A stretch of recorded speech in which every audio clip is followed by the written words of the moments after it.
Good evening and welcome to I'm Listening Live. I'm Listening is a 365, 24/7 initiative that works to destigmatize talking about mental health, and that's what we're going to be doing on the show. Got a great one planned for you. We got Phil Keoghan, the host of the new show Tough as Nails on CBS, as well as Dr. Shira Gabriel talking about surviving social isolation. Important topics. Now, I wanted to start the show by reminding everyone that COVID numbers are surging. So it is imperative as that happens that we do talk to our friends and family members and make sure that they are following all the recommended rules, and most importantly, getting tested, as well as continuing to wear your masks. Now, get comfortable wearing them because some experts say we might be wearing them well into the next year.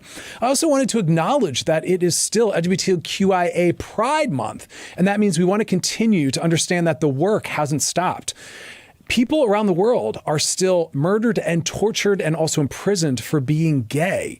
We have so much work to do here. Now, there's a lot of celebrities in the news right now. Halle Berry turning down a role that was for a trans individual. J.K. Rowling tweeting some anti-trans stuff. So again, that reminds us that this is still an issue that's ongoing.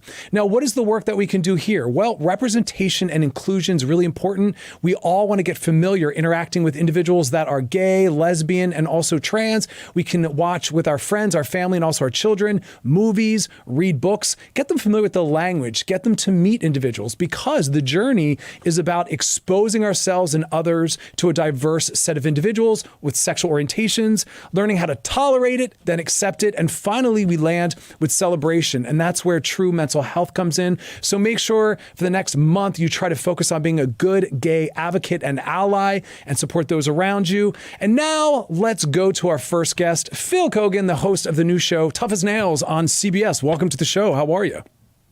I'm very good. I just wanted to say thank you for following the memo that I sent with regards to the unshaven look and also the blue shirt. One button undone up at the bottom. The only thing that's not matching is apparently you have far more tattoos than I do.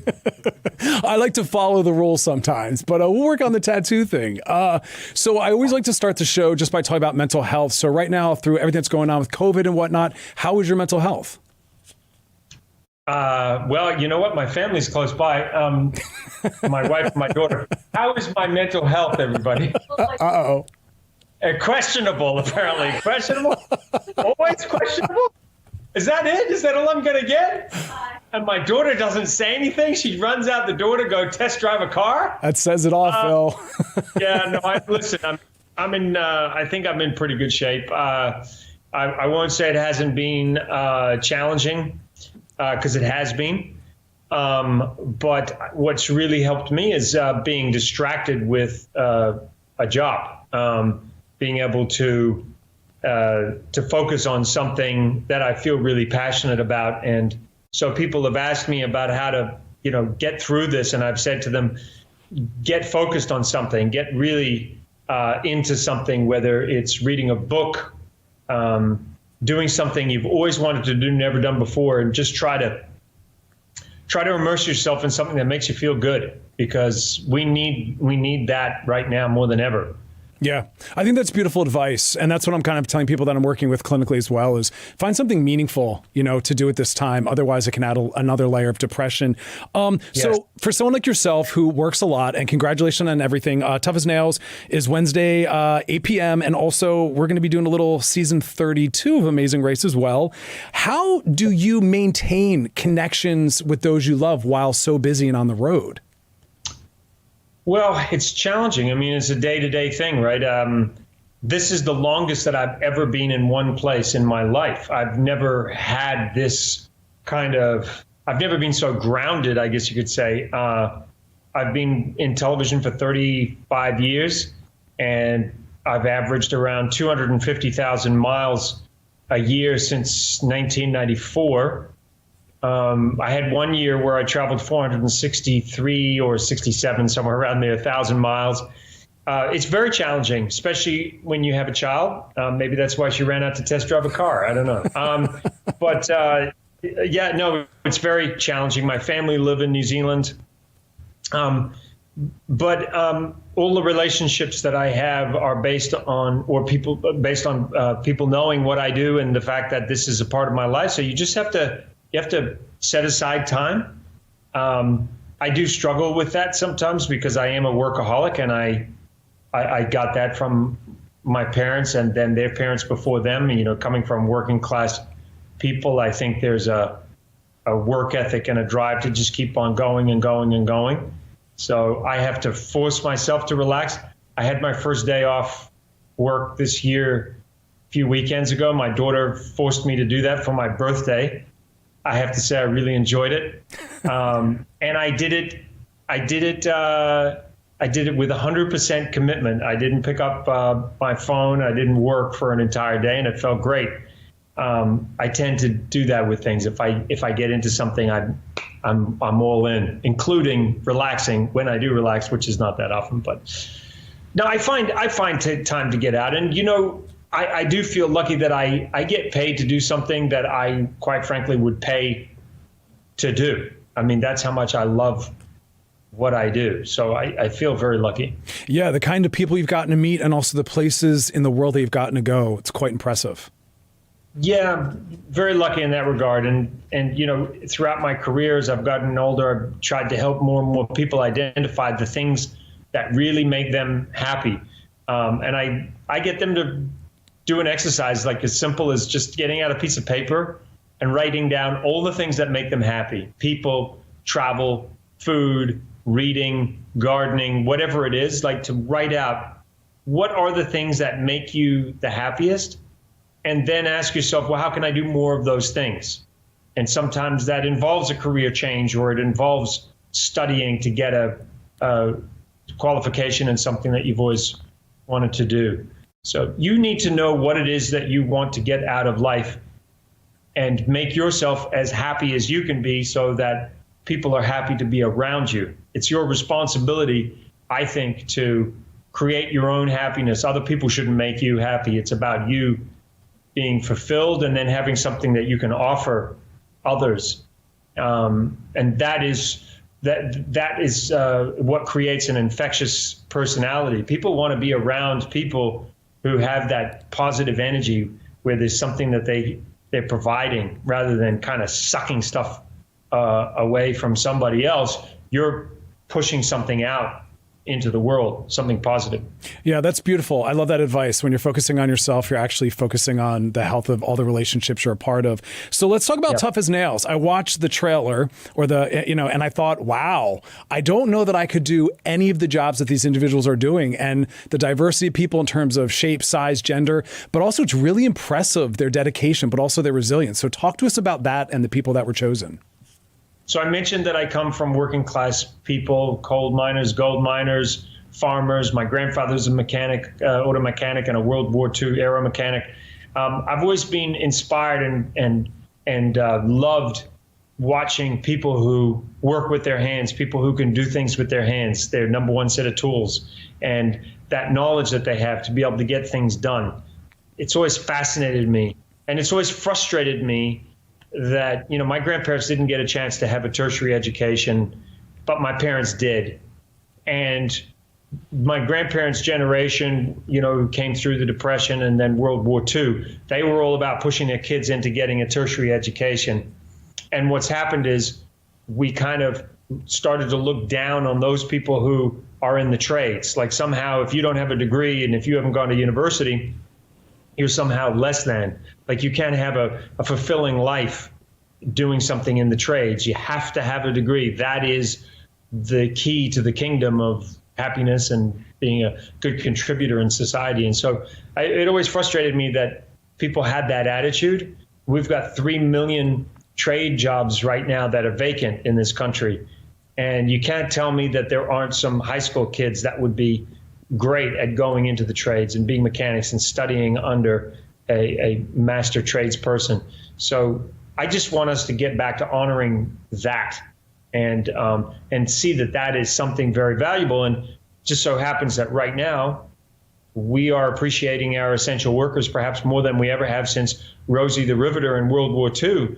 And so the timing of this show going on the air and acknowledging those hard-working men and women who roll up their sleeves every day, get the job done, who wear the calluses on their hands as a badge of honor, those people who allow us to flush our toilets, turn on the lights, who help us get food on the table, who make things work, make sure the roads are smooth, who are up on buildings, connecting massive I-beams, those people that are essential to the world working, that we take a little time to honor them. And that's really what this show is all about. So I picked 12 of who I believe are the toughest workers in America. I brought them to Los Angeles, and I had them compete at real job sites against each other. You might see a fireman doing something on a farm. We have people from all walks of life.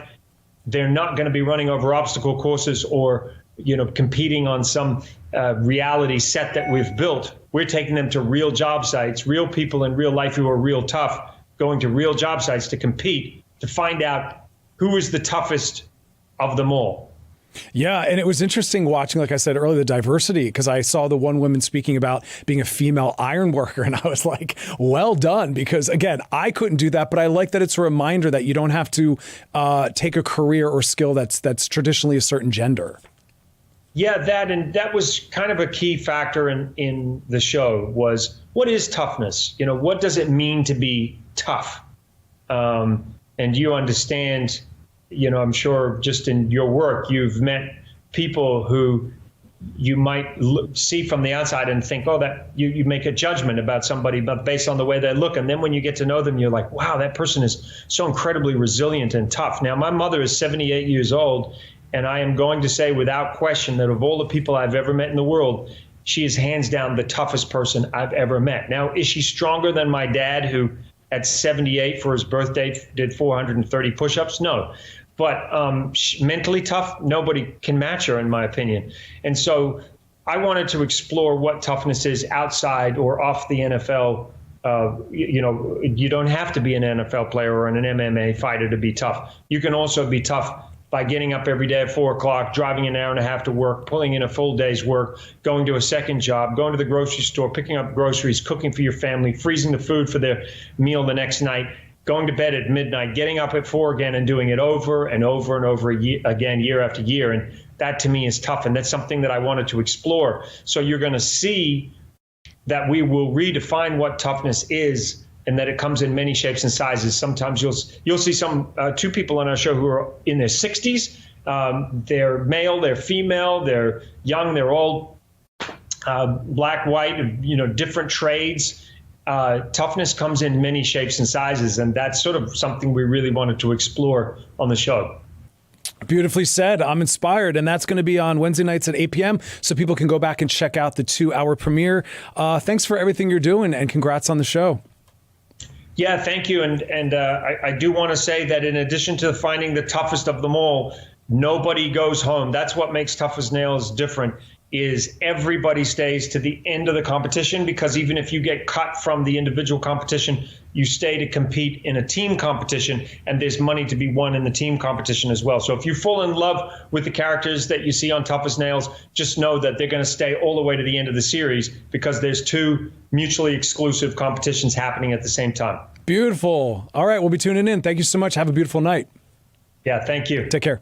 I love that. Anything that shows the diverse ways that people can move through the world or also have a career, I'm here for. I want a show like that, to inspire you to follow what you have passion for, because all the studies show us that happiness is not rooted in your education or even your paycheck. It's about doing a job that relates to the skills that are most meaningful to you, but more importantly, where you walk away feeling like you did something meaningful and important. And now let's go to our next guest, Dr. Shira Gabriel, Associate Professor of Psychology. How are you? Welcome to the show.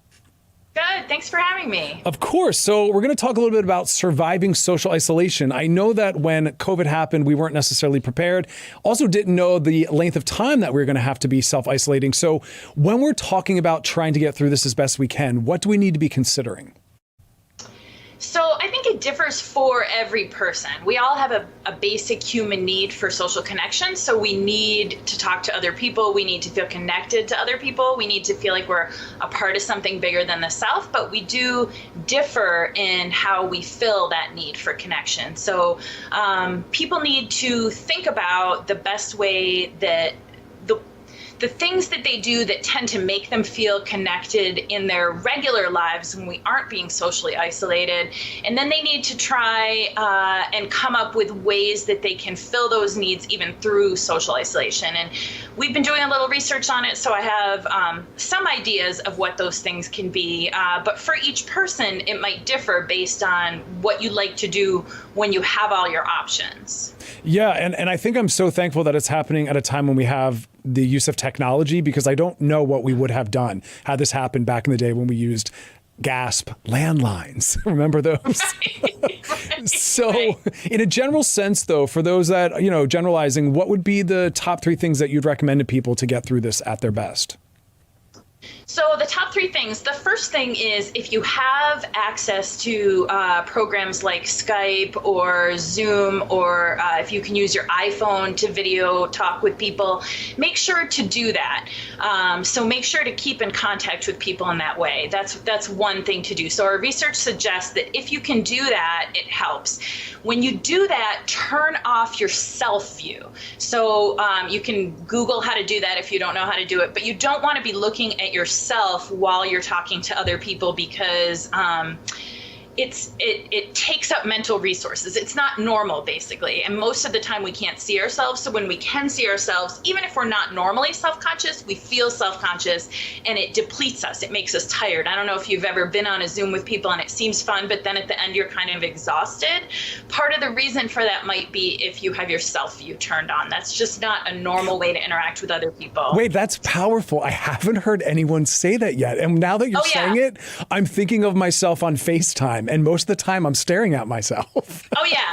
It's terrible. We all do it. Yeah. And don't feel bad about doing it. It's totally normal, because it's abnormal to be able to see ourselves in conversation.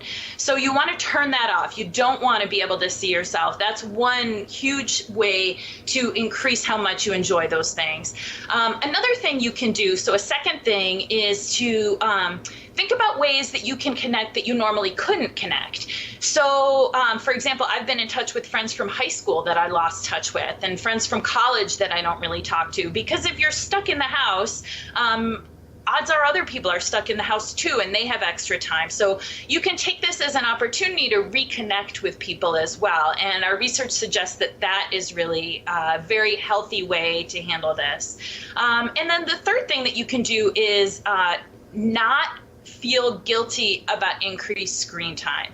So if you feel drawn to rewatching The Office, and if you spend a few hours some evening just binge watching a new show, those might be the sorts of things that you normally feel bad about it. But our research suggests that those are actually things that make people feel good, and that the people in quarantine who are doing those sorts of things actually have increased well-being instead of lower well-being. So don't feel guilty about turning to your favorite television shows or your favorite movies as a means of feeling connected. That's good. That's healthy. Yeah, and I think, positive outcome that came from this that I saw in my own life and also, clients in my private practice, is that it also reminded us, me and them, that we were maybe putting work too much as a center point of priority, and that we're realizing how we really do need these relationships in our lives, and that we weren't giving them enough attention and focus.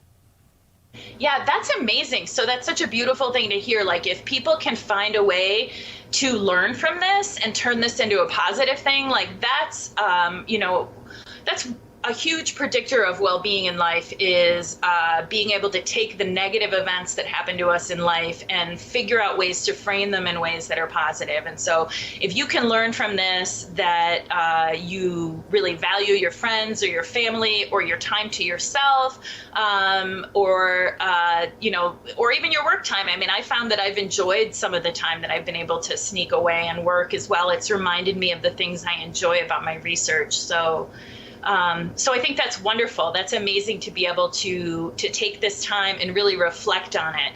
But don't put pressure on yourself to do that. I mean, there are people out there who are really struggling, so I always hesitate to talk about like all this silver lining, because you don't want people to feel bad if they're not feeling that. It's enough. Like, everybody's journey is different through this whole thing. If this is harder for you, then it's harder for you. If you're not finding a silver lining right now, that's okay too. This is very difficult. And so do what you can to be kind to yourself and to use these, what we call non-traditional means of connection, because is our research suggests that that's helping people, watching TV, spending time on Zooms or FaceTiming with people, reaching out to old friends who you didn't see before, you haven't been in touch with for a while, even going on social media, as long as you're posting and interacting instead of just scrolling.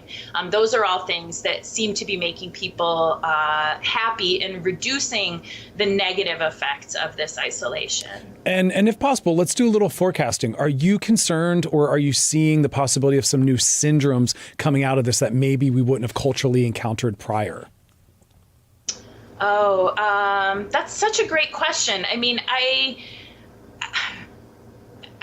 don't know. Like, I wish I had an answer, like a smart one for you about a syndrome that we hadn't encountered before. I think that this will bring home to people how important it is for them to be socially connected. My hope is that people will find the ways to connect, even though they're here during this time. And they're isolated and stuck in their own homes. Yeah, and I love that, because again, I'm such a relationalist, and I'm always trying to promote centering that and making that more of a priority in our culture than productivity. And so I hope that benefit comes out of this. Maybe that's the new syndrome. And then finally, I want you to just weigh in on this with me, because this is something that has created some online battles for me. There's a lot of people, they're using the apps, they're dating, and some people are saying, look, self-isolation's gone on long enough. I want to get out there and meet people. I want some affection in my life, maybe some sexuality. And I'm saying, as a mental health professional, please don't do that.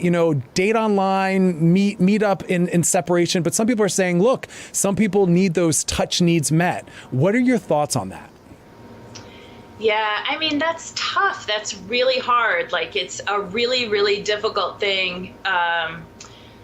It's funny, we collected a bunch of data looking at our college students and how they're dealing with this, and those sort of comments, like, surprised me at first, although of course they make total sense, that people were missing physical intimacy. They were missing touching other people, they were missing sexual activity. And I think for people who are isolating by themselves or isolating in situations where they don't have regular access to it, those are going to be very tough things.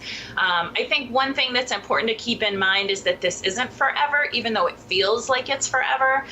This will pass, just like everything passes in life. And I think almost all of the experts agree that at some point we're going to find ways to be able to get past this. But you won't get past it if you get sick. And if you get sick and get other people who you care about and you love sick, that's something that you have to live with for the rest of your life. So I think when we're weighing these things in our mind, we have to keep in mind that we're stronger than we think that we are, and we can deal with things that we didn't know we could deal with, and we can make it through these times. I mean, the pioneers made it through years alone on the prairie. People have made it through, death camps and prison, and you can make it through this. I'm not trying to minimize it. This is very difficult, but your physical health is important too, and your long-term mental health is important as well. Beautifully said. Dr. Shira Gabriel, thank you so much for being a part of the show, and have a beautiful night. Thank you. You too. This was fun. Be well. Beautiful message. Historically speaking, we've been through things that are difficult before. We can come out of this on the other side. Focus on things that make you happy, give you pleasure, some passion, but also let yourself be where you're at. Not everyone's thriving, and that is okay. For those that need some additional support or resources, we're going to have some posted after the show. You can check out all of our past episodes on all of the radio.com handles. And of course, we'll be back next week at 5 p.m. Pacific. That's 8 p.m. Eastern. As always, thank you for hanging out, and you all have a beautiful, beautiful night.